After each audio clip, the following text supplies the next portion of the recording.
Dr. Joelle Grogan is a senior researcher at the academic think tank UK in a Changing Europe. Good evening to you, Joelle. Good evening. Yeah, Joelle, thanks so much for your time. We've heard Pete's summary of what's happened this evening, but it might be worth just explaining and reminding our listeners tonight about the aims of this bill and what's happened so far. Absolutely. First, I really do commend listening in for 6.5 hours. I will say that I watched it like it was an episode of Love Island, but I think I'm a bit special. So let's make it simple.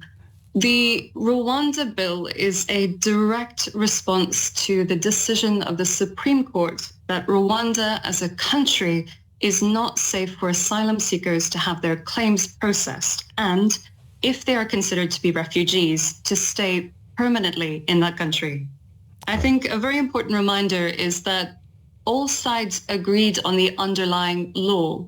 So the law says you can send someone to a third country so long as they are not at risk of being sent on to the country where they could face risks to their life or torture or imprisonment. Everyone agreed on that. So the big question is Rwanda safe? Supreme Court, on the basis of UN evidence, said it is not a safe country. Government responded with this bill saying it is a safe country. In fact, it is such a safe country that every decision maker, that's every immigration officer, every minister, every court, must consider Rwanda to be a safe country.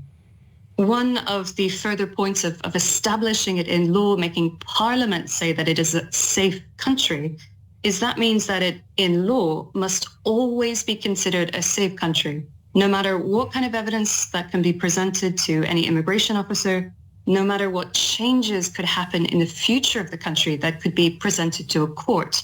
That's the aim of the Rwanda bill. Mm-hmm. And Joelle, right at the heart of this is our relationship as a country with the human rights laws, isn't it? And the government really wants to disapply some human rights laws, which is a big step, isn't it? A very significant step. What's interesting in timing of the debates is this came out just as the statistics of how well we're doing in the ECHR came out. We're actually one of the best performing countries with the fewest violations every year and the fewest number of interim measures or rule of law Rule 39 orders. But that's beside the point. One of the key issues that was raised so often in the debate today and the Lords was the threat that this does make to our adherence to the ECHR. So the convention says you cannot send someone to a country where they could be at risk of torture. You cannot take away their right of accessing the courts to have their rights recognized. And ultimately, you cannot take a policy which could so fundamentally threaten individual rights. We hear quite often, Joelle, what other countries are doing. I think Denmark often gets a mention in this debate, doesn't it? But what are other countries doing to address the migrant crisis in Europe? This policy is certainly something that other countries are looking at with close interest. But there is a huge difference between the UK's Rwandan policy and, for example, the Danish Rwandan policy or any of the other policies that we're seeing coming out of EU countries. Very simply, for those countries, it's the idea of offshoring. So asylum seekers will be sent to a safe third country where their claims are then processed. And if they're considered to be a refugee, they will then go on back, as it were, to that European country. So that's what we saw in the Italian policy with Albania, and that broadly seems to be what the Danish policy is also trying to do. The main difference with the UK policy is that asylum seekers would be sent permanently to Rwanda if their refugee status is upheld. Yeah, it's controversial, isn't it? And it's been right at the heart of Tory infighting, hasn't it, for the last year or so, probably beyond that. But if it passes, right, and the process becomes law, do you still envisage a moment where a plane will take off and fly to Rwanda? Can you see that happening, Joelle? There's certainly every intention of the government to get planes off the ground. Beyond practical challenges of getting planes, getting pilots, and getting airfields, there's also still going to be challenges. So it is still possible for an individual, if they can show that there is what's called an imminent threat of irreparable harm, to go to Strasbourg almost immediately and ask for the court to intervene, just like what happened in 2022.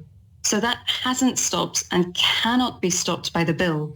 But the big question then is, if a minister is faced with that order by the European Court of Human Rights not to send someone to Rwanda, despite the Rwanda bill, how would they decide? And Joelle, just to finish, what are the cost implications here? Because it feels like the longer this rumbles on, a bill is totting up somewhere.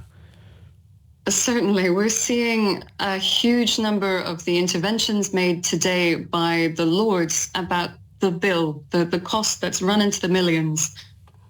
So at some point, this is going to be one of the key questions, not only for governments, but for parliaments, of is this cost worth it for getting the Rwanda bill and getting planes off the ground? Yeah, and in your experience, just again to finish, Joelle, when we look at the issue of immigration, for anybody who's just getting an interest in politics now, it's something that the country's been battling for a long time. But have we had similar policy in the past that's been quite so controversial and divisive that you can remember? Simply no, but we are facing a new age, and not just here in the UK, but the rest of Europe, if not the world, an age of quite mass migration. And the reason it's such a salient issue, not only to politicians, to governments, but also to the population, is because it's becoming a key issue to tackle into the future. And this is why it's so important that all states are looking at what the UK is doing to try and resolve that. Again, so many of the interventions that we heard from the Lords today were about taking a response, not just as a country, but as many countries, looking at an international response. Of course, that's a very, very difficult thing to do. And I think that was something that was, again, echoed so many times, that this is a pressing challenge for the ordinary person on the street, but there's not really any easy answers that are emerging. Yes, a lot